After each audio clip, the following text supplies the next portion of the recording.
Welcome back to the SMITE Console League. Finch here. I'm joined by Anatoly this time, and happy to have you here with me. We're going to be going into Xbox EU now, and it should be an interesting matchup, though on paper, maybe not the best one. It's rival going up against European Powerhouse. And European Powerhouses have kind of switched up their roster quite heavily since the first week of inception. Almost every week, they're playing with either someone different or in a different role as well, up against Rival that's basically kept their whole roster consistent from Season 5 to Season 6 outside of that Hunter position. That's right. They're now with Davey instead of a Vapor's Coast. Going to get those standings up here on the screen as well, as you can see where everyone's shaping out. Dobson also swapped out in that middle lane. They were with Fly earlier, but they just did that swap last week, and it ended up favoring Rival. They were able to beat out Dobble's Disciple, so we'll see if they can keep that going as they sit untouched up at the top 4-0, though Dobble's Disciple's not too far behind at 3-2.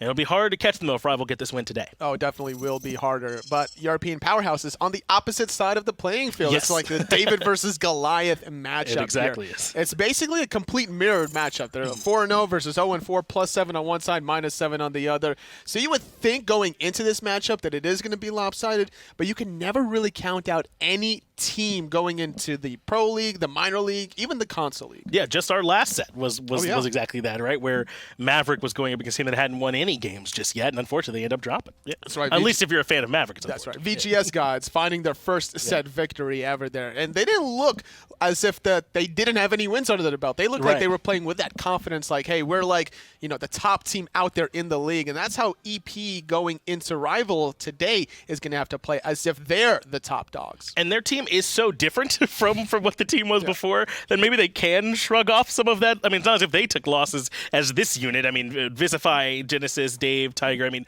it's functionally an entirely new team. So I think that, they don't need to carry around that 0-4 with them, I would say, on this EU Powerhouse squad. It is a difficult task, though, going up against Rival, so they're going to have to come together and try and find some kind of way to complete these wins. That's true, because when you look at Rival's roster specifically, right, you got Predators in the solo lane, Rapio in jungle, Dobson in mid lane, Dinosaur in the support role, Davey coming in new for Vapor's Coast. Like, who do you really try to lean on if you're facing off against Rival?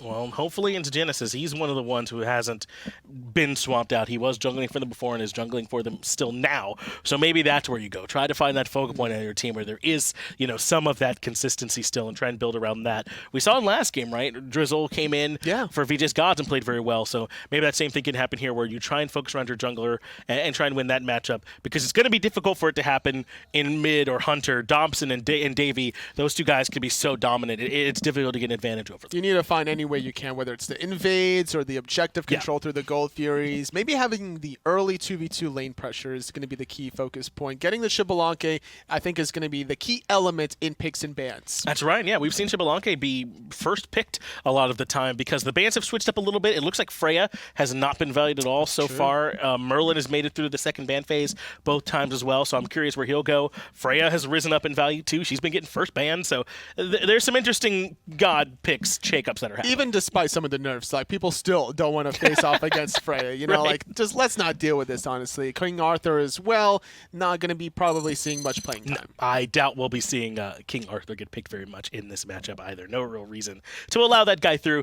80k damage, we've all seen it. It's a little bit too much, so let's go ahead and move into those picks and bans for game number 1. EU Powerhouse is up against Team Rival with a lot of that core from the Rival that you remember from last year, but a couple of different faces, Dobson and Davey in the mid and Hunter role, respectively. King Arthur surprisingly being banned from the first slot. Normally, it's the second team that always bans away the Freya and the Arthur, which makes it more valuable to be the first pick, knowing that you know their opponent's banned, so you can have a whole strategy, a whole 3 different lines of strategies that you can play with knowing those 2 bans. That's right. We've seen first pick be able to use those bans almost as meta bans as our sets develop throughout these games, right? Where they can just go, well, you've got to ban the stuff that's good for everyone. We're going to ban the stuff that's good for you, and that's opened up the door for the first pick to do very well so far as Bakasura gets banned out as well. A lot of strong picks that it looks like EU Powerhouses just don't want. Yeah, we definitely saw Bakasura running quite a show in that last game from Drizzle, but I don't know how we're going to see it today. And also a mana ban. So what's open? Hera's available, Naja's available. Shibalanke, Bacchus. There's a lot of good stuff that's still out there, isn't there? As European powerhouses take the Shibalanke for themselves at that first pick. And totally, I mean, we've been having this conversation. Is it really just as simple as Darkest of Nights is really good? Is it that easy? A little bit, but there's certain other elements, right? When you're playing Shibalanke, having the ability to not only use this global ultimate, but get assists from that ultimate. Yeah. Stack stuff without even the rage specifically is an important one to take note of, and also his immunity frames from the second half of the Rising Jaguar at the highest levels. That ability is used to perfection. It can be used to maximize that small window that you have there as Naja and Kronos come through. Naja makes total sense. You can put him just about anywhere, and he'll do very well, brings under control, and has plenty of base damage, don't have to build him damage. Kronos, though, being prioritized this early, I mean, you could probably wait a little bit on this pick. Maybe, honestly. In the Pro League, it's starting to see more popularity, so it's probably trickling down the console world as well, and that's a flex pick as well, is the Kronos. It could be running mid, it could be in the Hunter position, as is Naja, as is Fenrir. If I'm Rival here, or rather if I'm the European powerhouses, I don't know where these 3 picks out of Rival are going yet. That's right. This is a draft that has a lot of ambiguity to it so far, and they're going to use that to their advantage as Achilles and Ardio round out that first half of the phase for EU powerhouses. And these are some strong picks. Ardio can be strong into someone like the Fenrir, limit some of that mobility. Achilles can start fighting for control very early. He has a lot of damage, and the execute means that he can kill you sooner than some other gods. I think that EU powerhouses have a formidable draft too. So even though Ardio has the cripple to really shut down both the Brutalize and the Unchained out of Fenrir, Rival don't care. They're going to still pick the Fenrir into that. That's right, it was afterwards. Because I think there's a second thing you have to consider in this matchup is where you drop the Ragnarok for CC immunity, and then you pick up the bear defeat to your team now. Exactly. Bring a nice tasty treat back for your squad as Rival ban away 2 magical damage dealers, the Poseidon and the Soul. And those are on opposite ends too. Poseidon's like this big burst Kraken damage, where Soul has that nice auto attack focus that you can get. And then they'll pick up the Giannis for Dobson. This is something Dobson does like to play, so this does make some sense. So I thought that they banned the Fire and the Water specifically because that they're afraid of, help me out, Finch, what's weak to Fire and Water in Pokemon? I don't know if anything's weak to both. Fire can get steel, can get grass. Water can get ground and rock. So whatever element that is, that's what they were trying to pick at the end of the day. Yeah, they want that off that table. That's what it is European powerhouses grab Terra and Nuwa. Wow. Terra makes a ton of sense. It's double Guardian now at this point, so they're going to be a very difficult team to burn. But Nuwa being prioritized is curious. Because of the lack of early game pressure. When you're facing off against a Naja, a Fenrir, and now a Pele, this Nuwa needs to find ways to survive that early game, because they're going to all of Rival is going to be hyper aggressive. They now have the Pele, which makes me think that we likely will be seeing the support Fenrir, or maybe not even the Najas on the board as well. Where do you think all these picks are going to be going here? I think Pele jungle for sure. Yes, that one feels good. Naja support Fenrir solo lane. Okay. It doesn't matter if it's Achilles or Ardio. I think that Fenrir, with the changes to his Brutalize, being able to splash the minions, it's easier to clear that wave. Should be a little bit easier for the Fenrir. We'll get to find out in just a moment where all this stuff is going. We're just about ready to move into game number 1. European powerhouses up against Team Rival. Casters, let's get into the action. And into the action we will get. Tom and Taco here on the cast, bringing you this hot matchup. Rival taking on the European powerhouses. So grouping up MEP right away, and that's just keeping players out of their jungle, which is interesting. I think on this patch we'll see less of that strategy. Possibly, but if I'm Team Rival, I'm looking for that every single time with this composition. Predators, Rapio, and Dinosaur, I think, are going to be the real controlling components here from this Rival roster. They're still and here? It's already evident. European Powerhouses, they've scouted it. They know that Dinosaur and Predators are on the way. Predator's going to show up here with that Naja. And as you said, the comp is really important here, because I think Naja is still obviously some changes, but changes to tank Naja. The damage hasn't come off of that ring bounce. It's just some protection shreds. So Predator's still going to be looking for those invades. Even though they're worth a little bit less, you're still keeping the opponent off of their own dire regimen, so to speak.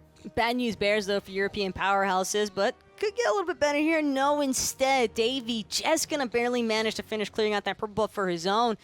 But right now, European powerhouses, the big issue that I'm seeing isn't necessarily losing that speed buff experience early on, so much as it is the timer, because with an aggressive draft like this, Rival can almost certainly, and I am very skeptical that they won't be looking for future invades. Exactly. Just got to have that timer, and more about knowing where the opponent is, and having more information obviously will bode well.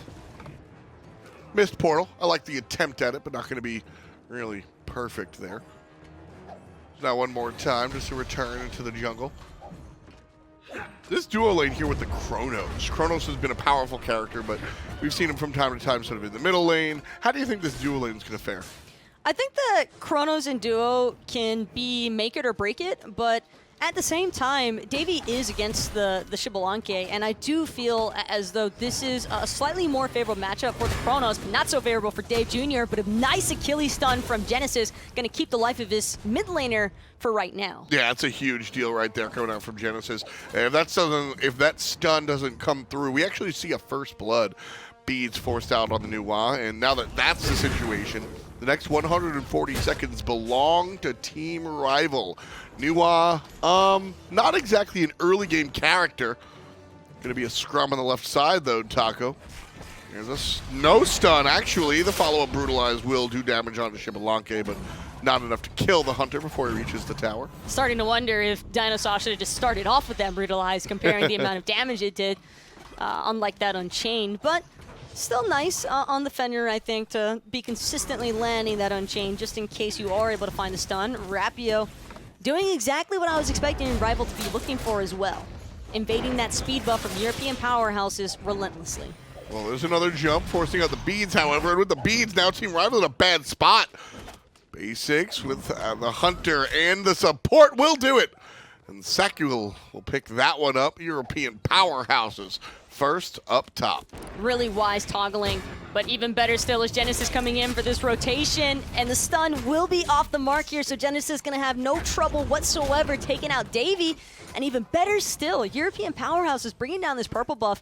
Now, despite Rival having speed buff timer control, European Powerhouses can forcibly shift the attention to the other side of the map, and it's making it so that Rival now has to decide, do we want these speed buff invades consistently, or do we want to give Davey and Dinosaur a helping hand? Location really important, and spreading the map, especially with 2 seasons ago when the map became smaller, being able to just be the dictator as far as where the opponent is going to look, because this isn't, you have to be at one spot. You're not going to get away with, well, we'll split 2 players here and 2 players there. Rival and EP are showing up with multiple units, so you got to pick which engagement you're after.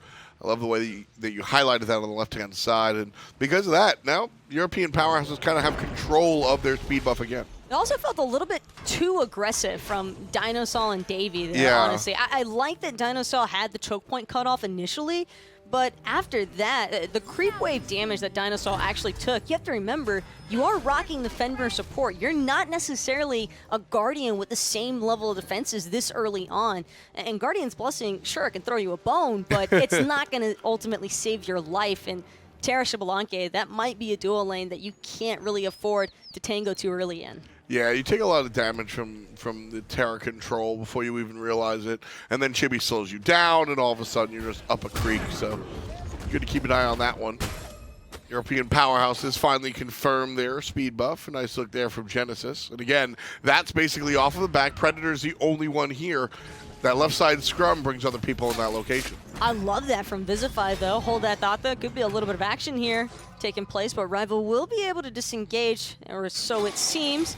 Predators right now in trouble trying to invade Visify's blue buff, but was successful. But without that Windfire and Wheels, this could be a possible solo opportunity. Well, left side, we're going to look at the 2v1 here. Chronos with the rewind and the portal provided to him by Dobson. Gets picked up in the middle. Dave Jr. finds the burst damage. Meanwhile, short side, Predators about to get soloed by Visify. Nuwa goes up, drops some damage. That's 2 down to the side of Team Rival. Dinosaur here trying to provide some triage, and he will, keeping everybody off of Rapio. And it just keeps getting better if you're European powerhouses, because not only do they get yet another successful invade on Rival's purple buff, but with Visify having found a secured solo kill against Predators, now Rival are kind of forced, I think, into paying more mind towards this dual lane side. I think they're better off cutting their losses, because Predators on this Neja, I think he knew what he was getting himself into when he went for that blue buff invade. It was just that preemptive forcing, and it all trickles back to Tiger playing the aggressor onto Predators to get that ultimate in the first place. It really does. You know, I always talk about the butterfly effect up here, and that's exactly what we're seeing. Predators just one utility too short. Visify really able to bring the damage here and just already brings the assassin down to half. And now Rapio, trying to help make up the difference, is going to hover around this solo side of the map, but no wards either for Visify. He's just playing it back a little bit low on his mana right now, and it looks as though he was also able to strip away Predators' blue buff after Predators successfully invaded his. Well, Visify still bringing the damage here to Predators. Predators has just had a rough time, it feels like, in this solo lane lately. The whole time. And it could be getting worse. Yeah, this can be good because here comes all the bear cooldowns. There's the stun. And the Windfire Wheels gets chased out one more time. Look who's in the jungle. It's Achilles. Genesis over here. Looking to get the dive. There's a dash forward. And the sash is going to miss. But here's help from Visify. Love the trust there coming out from Achilles. But as Visify gets dinked by the mid lane Yanasol, this could be curtains. There's a portal. And Rapio gets it. The old zoning unstable. A response was very much needed, though, and it could be even better still for Rival because they're going to keep pushing into European Powerhouse's blue buff. Right now, Tiger's still looking for the steal, but unfortunately not going to be good enough this time around with the terror walls. Still under fire, though, as Rapio trying to invade these back Harpies now. And Tiger still going after it. The ultimate has been used, and everybody from EP a little bit too far away to really make this one happen. A little bit delayed there from Tiger. I think he was hoping that the Fenrir could be cut off from the portal, but right. Dinosaur already making his way out of there and into the safety net of his own team's jungle here. So I think that was a really strong recovery moment, though, for Rival because it stabilized the goal disparity between these two teams. And for a moment there, it looked as though European Powerhouses were just about to start pulling ahead with a lead of their own. But now that Rival were able to answer back successfully due to some over-aggression from European Powerhouses in solo, I think that this could be a turnaround point now for Rival. It absolutely could be. We're still shy of 10 minutes, so it's very early in the contest. And European Powerhouses have kind of ran this game from minute 1. 5-1 is the easy part of the kills to really understand here. But when we look at the gold, that's really what we want to compare teams by. It's tied up, so Team Rival have done a great job of answering back and getting themselves back into a good position. And the main reason why I feel it important to bring this up is because at the very least, I definitely feel as though European Powerhouses should still be maintaining that first blood bounty lead. And when even that isn't made distinguishable between the gold leads here, I think that says a lot about how Rival have responded to buff invades. European Powerhouses going to look for a Gold Fury lead since they've lost their first blood lead. And Team Rival respond in 3 different directions. Here's the Fenrir by himself. Dinosaur forced out down to the south side. Nuad takes to the sky, deals damage to Rapio, who gets away thanks to the defensive use of the ultimate. And a nice little chunk from Giannis, but that looks like all Team Rival are going to be able to deal out. That said, European Powerhouses won't grab the objective. I think Rapio should just be counting his lucky stars, though, that Genesis somehow wound up in the opposite direction there during that Darkest Nights. I figured that the Xbalanque would help him to confirm the Fatal Strike, but being off the mark in that position, those are the ones that you really got to connect with, Tom, because that was for sure a Gold Fury opportunity that European Powerhouses are just going to have to sit and wait for the next go-round attempt. And I view that as a problem because Rival is a veteran team. These are some experienced players, and having even the slightest bit of a lead against them early on, I think, is still gonna go a long ways for you as the match continues to develop because experience almost always helps you out in these sort of situations. Absolutely. I mean, the SMITE is a game about nuances and niche situations, and the more SMITE and more games you're able to play, the more of those situations you'll be able to know and recognize. It's similar to, it totally plays a lot of chess, and it's similar to that where you study openings, right? And you see, well, he moved his piece here. I know that there's this many openings and this many sort of routes to go from there. Well, that's kind of like SMITE is, where we've seen the jungler get off to a good start. He's invading, so how many options do teams have from there? If if you've only played 5 games or so, well, you don't really know how to deal with that. Rival's been doing it in this league for years now. They've seen almost all the permutations. And Rapio also has this 1.5, 2-level lead over Genesis. Had Genesis actually confirmed that kill into Rapio, that would have undoubtedly evened things up between these two junglers. Yep. But little by little, Rival are steadily shifting this golden experience lead into their favor, and I think that this is purely off the back of their rotations being slightly better. Yeah, 1,000 gold. Davey could get in trouble here, but Rapio unable to confirm the kill. That said, level 8 Tiger will sit down. First time this game. Kill number 2 for Team Rival, but again, they're 1,500 up. But the mobility from that one Rival push, Rapio is able to essentially go on anybody that he pleases in any 1v1 scenario early on. Genesis, though, going to get pulled back into the likes of Dobson. Good unstable Vortex damage has come through here, but Visify able to provide the peel. Fenrir not going to go underneath the tower there. Meanwhile, 2 players wrapping around here to catch Shibalonge, but he won't be slipping. He'll just grab the left side minions and walk away, no problem. Dave just lost his beads, though. That is a very big problem for a new one that's already been under such steady duress from this Ninja. Yeah, she's just been kind of stuck. Pele. You get the idea. I 100% get the idea. They both can feel impressive when you're playing a mid lane character. Speaking of mid lane, the tower getting aggressed on here by a Fenrir. Terra stuck guarding this as Nuwa has shifted over to the solo lane, giving her an easier time theoretically. That 2-1 tower, though, in mid is not looking super healthy, and with that in mind, I think that Rival are in a very good position right now to pressure out either the Pyromancer or the Gold Fury, because the T1 and solo lane's already been removed, so I think Visify kind of just has to stay confined to that lane a little bit longer until he can at least open up the map pressure in favor of European powerhouses from that solo side.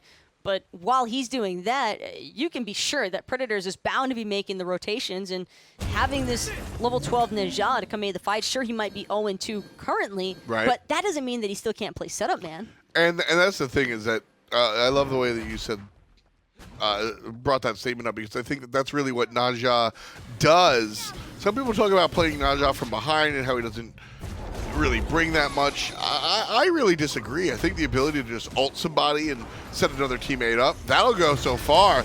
Here, Fenrir is going to do his setup man duty. Tiger will go down. Naja goes up, and what goes up must come down. And Dinosaur shoves him all the way down. Dave Jr. becomes the 3rd. He's underground. And Visify, everybody from European Powerhouses, by the way, zoned away, despite the fact that they had Darkest Nights in their favor. But you have to wait at the bottom to hope that you can peel for Dave Jr. when he lands. And there's just only so much to be done, though, when Rival have this level of burst. And that's why the Gold Fury being completely controlled. Rival going to bring that one down, but not without an answer back from Genesis. He's going to look for the ultimate, but he misses it. He shoves it onto a Kronos, which wasn't even oh, that's a bad look. 2 go down for Team Rival as Davey wind up on the good side. Predators now targeting the healthiest member of EP I've seen in a while. Dinosaur looking to jump forward. Here comes Dobson. Still trouble for 2 players. Sakuel turns it around and takes down Dobson, but Rapio shows up, utilizing that passive, and puts down Chibi. Rapio's had enough of this clown fiesta. He's just going to blink over the wall and take out that Shibalonke himself. Predators are off the mark, and Tiger's going to live to see another day. Oh, that's got to hit. You've got to hit that. I don't know if it would have necessarily killed him, though, even if he had connected. It probably would have, but even if it didn't, he gets to go outside the game, come back down, have fresher cooldowns, cooler clothes. There's just, you want to land that Naja ult every single time, and Predators winds up looking a little goofy there. But despite what the kill score says, this game is entirely different when you analyze the actual gold and experience differences beginning to take place. Or I shouldn't say beginning. They have been taking place. In Rapio, we addressed that initial 8 to level 10 disparity. It's only been a few minutes, Tom, and there's a 4-level disparity now between these 2 junglers, and that is where the majority of this Rival lead is coming out of, is this jungle aspect. Yeah, it's almost 5,000 gold as well. A large number here for Team Rival as they look to surge forward. And it's not even like Genesis has had a poor game. 1-1-2 is fine. It's just that Rapio has been overperforming. And he should possibly be 3-1-2 when you factor in all of the circumstances that Genesis has actually been in this match so far. I definitely think that EP have had some missed opportunities due to missed abilities. Well, he is the lowest on the player damage, so there is something to be said about Genesis not getting involved enough, I suppose. Team Rival, though, going to involve themselves in the Tiger. There's an ultimate. Down he'll come into the clutches of nobody, because Genesis was waiting for Rapio. It's EP on the other side, but there's a kill for Davey already. But it's not looking good for the rest of Rival, as all of EP has now had a chance to rotate in. Saku, though, going to get hit by some decent Fenrir damage, and now this is Rival getting the advantage to pressure into EP's jungle. Rival still pushing it, and Predators has to get out of here. Beads used by Dave Jr. There's a jump forward, doesn't have any more beads, as Sakuel being pressed on, and Dobson gets the last hit. Now Team Rival very low. Portal used by Dobson. Predators low as well. Visibly could take care of him, but a nice stun and setup. Team Rival spread out and collapse just like a monster. And 10-8, Rival start inching forward. I kind of feel like European powerhouses rotated over, and then they just didn't do anything. Yep. They kind of just stared at Rival and let Rival aggress into them freely. And I'm not sure if that was just miscommunication from EP of not wanting to fight, or maybe it was them just having second thoughts about whether that was a solid engagement for them to take or not. But the hesitation was all that Rival needed. They just pushed in. That's all they did. It was like a dominoes effect. They went from one target prioritization to the next, and slowly but surely just started putting the body count into their favor. When you have 4 people, it doesn't matter if they're all at 30% health. The fact is they've got the numbers game to outplay you. And European powerhouses, if they want to avoid those types of situations, I think they just need to respond. They just didn't look like they were ready to do much of anything despite having rotated their whole team over. Yeah, it's odd. They have all these initiation options, which also work as counter initiation. I'm looking at Tiger, I'm looking at Genesis. Visibly has the AoE Bear Stun as well. There's a lot of options here. And European powerhouses seem to be playing very single-mindedly through that Fenrir, or excuse me, through what Tiger is able to start. Well, Dave Jr. going to fall down to the hand of the Janus, and here's an ultimate through the wall, tearing him largely. Just walk past. The portal will set up, but for what? That was a Terrald. Again, I'll say for what? It's perfect. Rival now have a full wave in mid lane. Davey is already chipping away at this T2 tower. Meanwhile, Visify busy with Predators in the back line, but Team Rival don't even care. It doesn't matter how many people from EP show up, they're just going to take the fight anyway. Well, the huge area that you can't stand in. Sakuel going to turn off the lights. Still on the run is Achilles. Team Rival full retreat, and EP, well, they stop the incoming forces. But that's the miscommunication that I was talking about from European powerhouses in the first place. You've got Genesis blinking in, finds a great 3-man stun, and yet it's all for nothing because the Shibalanke is popping his Darkest Nights in a defensive manner. So it just doesn't really seem like EP is all on the same page here. But this Gold Fury attempt could be important. Primal Fury definitely going to help them bouncing back. Maybe a little bit faster jungle clear is what this team needs to get these buffs back under control. It's quite possible. EP certainly behind the 8 ball because of a lot of those invades. 10,000 gold in the lead is Team Rival as they look for a Gold Fury. Tara's far away, and she's the closest, and this will undoubtedly go the way of Team Rival. Easy. Primal Fury, 7% extra damage to all the jungle camps and creatures and fire giants and even the Gold Furies. Next one, which is Oni Fury.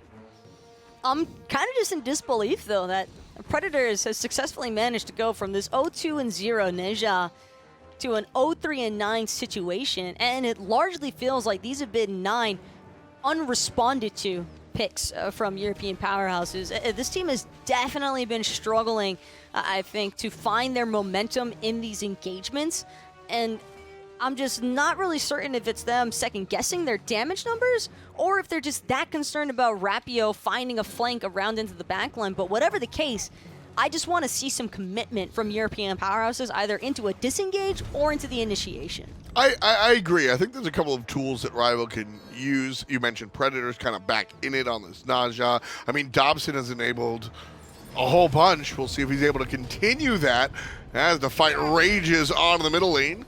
Davey picks up one, and Team Rival not done just yet. There's Predators dashing forward, but on his tail is going to be the Shibalanke. Dobson answers back as he takes down said Shibalanke. Vizify is visibly dead. Dobson with the double kill. Davey picks up another one as well. 6, 2, and 3 for the Kronos.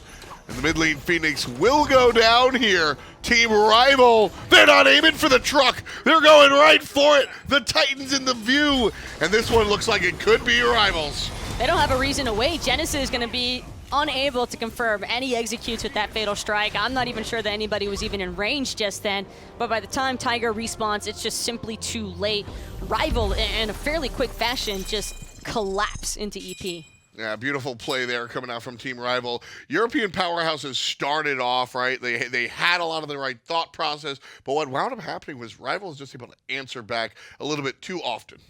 And I think that was also a very telling tale, because what looked like promising pressure at first from the duo side of the map for European powerhouses just fell apart so rapidly. Yeah. And I'm not even certain if it was the ganks from Rapio into solo lane or what, but it just felt like European powerhouses would group up and then kind of just do a whole lot of nothing in between.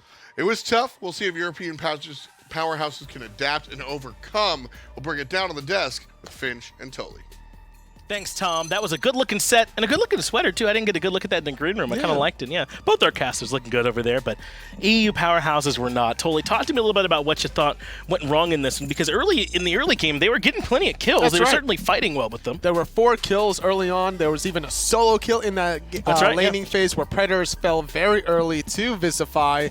I love the RDO play there. Surprisingly, the Predators went for this Naja. Right. I guess he really didn't want to deal with the Fenrir matchup with the cripple and all that stuff, but it's better to have that in the support role anyway.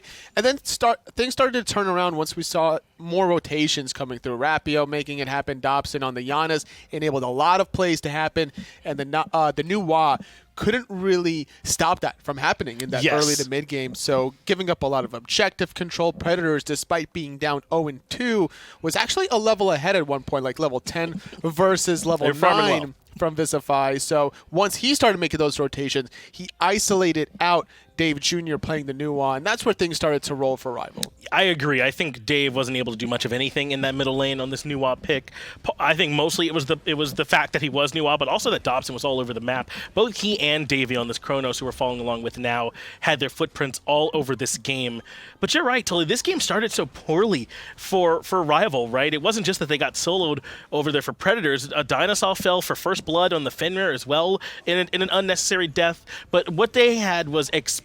They were able to farm the map so much better. They were the ones turning those kills into buff invades, into controlling the neutral objectives. Meanwhile, European powers would just get a couple picks and go back to farming. That's right. And in this very last fight, there was just complete havoc. Like, no one stopping the Kronos from doing Kronos things. 2 kills on the side lanes. It just really was a snowball kind of turn of events very quickly, because the game was relatively still within boundaries up until like that 14-minute mark. Yes, I think I would say that right around then when things got out of control. When they won that last fight, they were up significantly. So it wasn't too big a surprise that they were able to snowball that right into barreling down the middle lane and grabbing that win. So I think some adjustments need to be made from European powerhouses, but I don't know if they can make the kind of adjustments they need to in between games. This felt like 5 players who are certainly capable on their own. We've seen Dave Jr. play before. We've seen Genesis play. These are fine players, but I don't know if they've got that teamwork yet. Like we said, this team can't stay stable. No, definitely not. I think that the tower dive also was a little bit too ambitious onto Predators for that second death. When you get a solo kill already,